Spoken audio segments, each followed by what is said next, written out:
Mashindano yanayoendelea michezo ya shule za sekondari nchini Kenya yanaonyesha wazi kuwa shule si taasisi za elimu pekee, bali pia ni akademia muhimu za kukuza vipaji vinavyoandaa kizazi kijacho cha wanamichezo.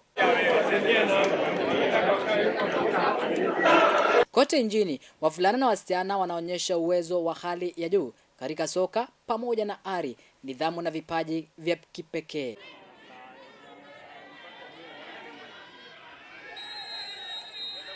Kwa miaka mingi, shule zimekuwa msingi wa maendeleo ya michezo nchini. Hata hivyo, wachezaji wengi wenye vipaji hushindwa kufikia ngazi za juu kutokana na ukosefu wa utafutaji wa vipaji na mifumo madhubuti ya kukuza talanta.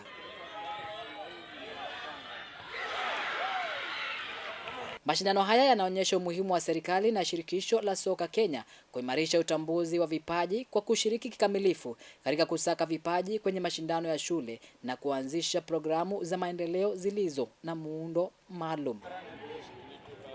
Kwa kuwapa wasichana na wavulana fursa sawa, michezo ya shule inaweza kuwa njia muhimu ya kujenga timu imara za taifa. Nyota wa baadaye wa Harambee Stars na Harambee Starlets tayari wako kwenye viwanja vyetu vya shule. Wanachohitaji ni nafasi ya kutambuliwa, kuendelezwa na kulelewa vipaji vyao. Caxton Musyoka, Maj Digital TV, Mombasa.